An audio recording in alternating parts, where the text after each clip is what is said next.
প্রিয় শিক্ষার্থী বন্ধুরা, আসসালামু আলাইকুম। আমরা আজকে রাইট ফর্ম অফ ভার্বের ধারাবাহিক আলোচনার লেকচার 2 অর্থাৎ দ্বিতীয় লেকচারে সবাইকে আমন্ত্রণ জানাচ্ছি। আশা করি ভিডিও তোমাদের ভালো লাগবে, এই জন্য মনোযোগ সহকারে ভিডিওটা দেখার আমন্ত্রণ জানাচ্ছি। আমরা এখানে প্রথম সাবজেক্ট সেন্টেন্স যেটা দেখতে পাচ্ছি, he helped me go, to go অথবা গোয়িং দেয়ার। হ্যাঁ, তো আমরা এখানে যেটা মনে রাখবো যে হেল্পের পরে আমরা বেয়ার ইনফিনিটিভ অথবা সিম্পল ইনফিনিটিভ ব্যবহার করতে পারি। অর্থাৎ এখানে কি হতে পারে, হি হেল্পড মি গো হতে পারে, টু গো হতে পারে, কিন্তু গোয়িং কিন্তু হবে না। কেন? এই হেল্পের পরে বেয়ার ইনফিনিটিভ কি, অর্থাৎ যে ইনফিনিটিভের আগে টুটা উজ্জ্ব থাকে, টুটা থাকবে না। তাহলে এখানে কিন্তু আমাদের আনসার হচ্ছে কোনটা, হি হেল্পড মি গো অথবা টু গো দিয়া, কিন্তু গোয়িং হবে না।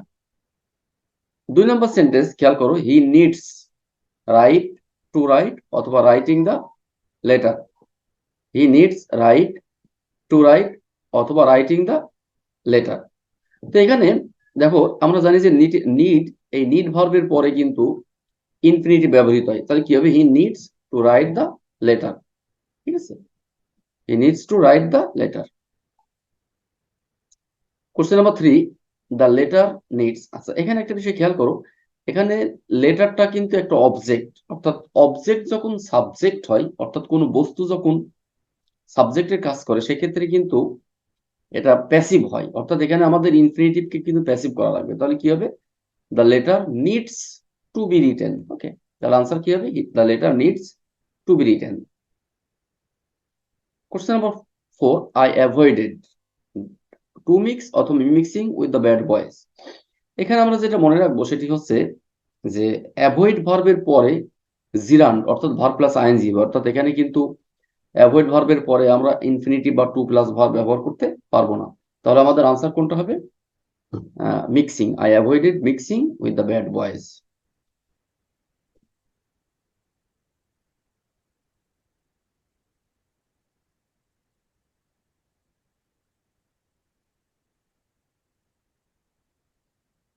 এখানে আমরা কোশ্চেন নাম্বার 5 খেয়াল করো, sentence 5, the work has been done by me.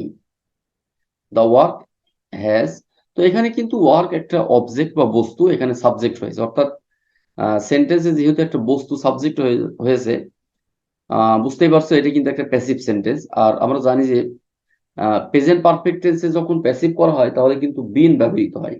তাহলে এখানে কিন্তু আমরা the work has done by me না দিয়ে কি করব, the work has done, the work has been done by me.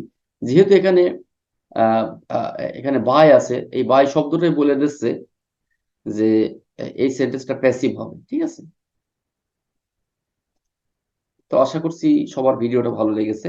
হ্যাঁ, দেখা পরবর্তী লেকচার দেখার আমন্ত্রণ জানিয়ে আজকের মতো এখানে বিদায় করছি, বিদায় নিচ্ছি। আল্লাহ হাফেজ।